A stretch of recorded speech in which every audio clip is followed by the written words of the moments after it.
Welcome to the Live to Shoot podcast. I've been a licensed firearm dealer for the last 18 years. In this podcast, we talk about all things related to the Second Amendment, other stories in the news, a sports story, or anything else I might find interesting. So welcome.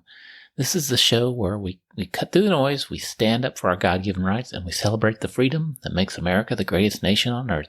If you're a law-abiding gun owner, a hunter, a sports shooter, or just someone who believes in liberty, you're in the right place. The big stories this week have been tariffs, and then I heard about this story on the Bearing Arms podcast about taxing firearms, which I also thought was interesting. So let's make sure you check out Cam Edwards on the Bearing Arms podcast because he's always got a lot of good information. So first, I don't want to go too deep into this tariffs and all that's going on, but the one thing Trump is he's not one to stay with the status quo, and he is pursuing some very out-of-the-box approaches to solving the country's problems. This is what has everyone so apoplectic, especially the stock market, because they just don't like change. But the world has taken advantage of the U.S., and it's time to change that. For too long, they've sold us their stuff, but made it prohibitive for U.S. companies to sell our stuff. You won't find any U.S. cars in Europe because they just can't sell them there. And on top of that, anytime there's a disaster, they expect us to come to help on a humanitarian basis, which I have no issue with that. But they also want us to protect them from their enemies. This has got to change. So today, we're going to unpack something, a Harvard study that got the anti-gun crowd squirming in their seats. That's right, Harvard. Yes, Harvard. That Harvard dropped some truth bombs into the economic impact of guns, and it's a game changer maybe. So now before we get into this, let's set the stage. We all know the Second Amendment isn't just about self-defense or hunting. It's about freedom. It's about culture. It's about the backbone of this country. But the left, they love to paint guns as some sort of boogeyman, a drain on society, a problem that needs to be solved.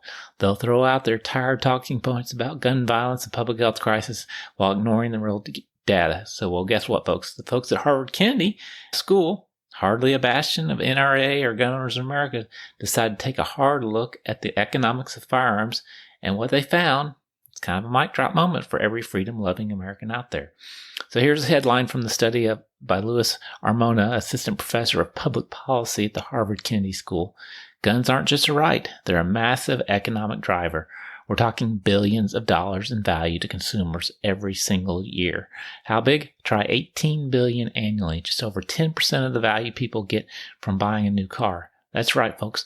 The ability to purchase firearms pumps nearly $20 billion of benefit into the hands of everyday American.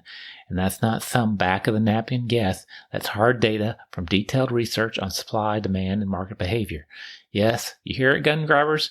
Your common sense reforms aren't just an attack on our rights. They're an attack on our wallets. But wait, there's more. The study didn't just stop at warm fuzzies for gun owners. Armona and his team dug into some smart regulations. Emphasis on smart that could balance public health with economic morality. They looked at things like taxing handguns a little bit more than while easing up on long guns so that we'd have a net zero impact on taxes between guns just to keep the consumers happy but cutting down on but hoping that this would cut down on firearms deaths. All the tweet did was it said it saved 25 lives a year, about 40% of it of the impact of a big blanket tax on all guns. But yeah, so that big 40%, it was 50 if you taxed all guns, it went down to 25. While 25 lives are precious, it's not a big savings when you go through this and look at the economic impact of firearms. So that being said, I'm not sold on more taxes. You know me. I'd rather keep America's government hands off of my guns and my money. But the point is, even Harvard saying a total ban or even a crackdown isn't the answer. Why? Because it'd take the $18 billion in consumer value and piss off millions of law-abiding Americans. That's not a solution. That's a disaster. And don't forget the shall not be infringed. And I believe taxes are an infringement. So, and here's where it gets really interesting. Armana points out something we've been saying forever. Guns aren't the problem. Gun owners are where the focus should be. He talks about the long tail of ownership. 20% of gun owners hold 80% of the stock. That's a stat that should make you sit up straight. From a public health angle, they're saying it's not about how many guns are out there, it's about who has them. So instead of wasting time on pointless buybacks that cost a fortune and do squat, because let's be real, criminals aren't lining up in there to sell and turn in their Glocks. They're suggesting we figure out how to target the right policies at the right people. And imagine that, a Harvard egghead accidentally stumbling into a pro-Second Amendment argument. I'll take it. Now let's flip it over and look at from our side of the fence. The $18 billion in consumer value. That's you and me, folks. That's the hunters buying a new rifle for deer season. That's the mom picking up a concealed carry piece to protect her family. That's the competitive shooter grabbing a new pistol for the range. Every one of these purchases isn't just an exercise of our rights, it's a boost to the economy. And not just us, the firearm industry itself is a juggernaut. According to the National Shooting Sports Foundation, the gun and ammo industry pumped $90 billion into the U.S. economy in 2023 alone. That's 371% growth over 2008. Over 375 jobs, real jobs, good jobs tied to the industry. Jobs here in the United States, I might point out. Bankers, retailers, manufacturers, you name it, they're all eating because of our Second Amendment. And don't forget the taxes. Last year, the industry did pay over $10.9 billion in business taxes, property income, sales, you name it. But nearly $1 billion in federal excise tax that go straight to wildlife conservation through the Pittman-Robertson Act. That's right. Every time you buy a gun or a box of ammo, you're funding bald eagles, deer habitats, and state parks. Tell me again how guns are a drain on society. The anti-gun crowd out there is clutching their pearls while we're literally saving the planet, one trigger pull at a time.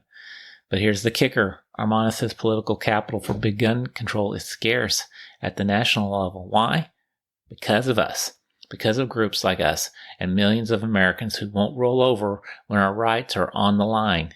He's admitting what we've known all along. The Second Amendment isn't just a law, it's a fortress. And it's a right. And when you pair that with the economic reality, $18 billion in consumer value, $90 billion in industry impact, you've got a case that's bulletproof, pun intended. So, what's the takeaway here, Patriots? The Harvard study isn't some pro-gun manifesto. It's a cold, hard look at the numbers, and those numbers say guns aren't just a right. They're a powerhouse. They're jobs, they're freedom, they're conservation, they're billions of dollars keeping the country rolling.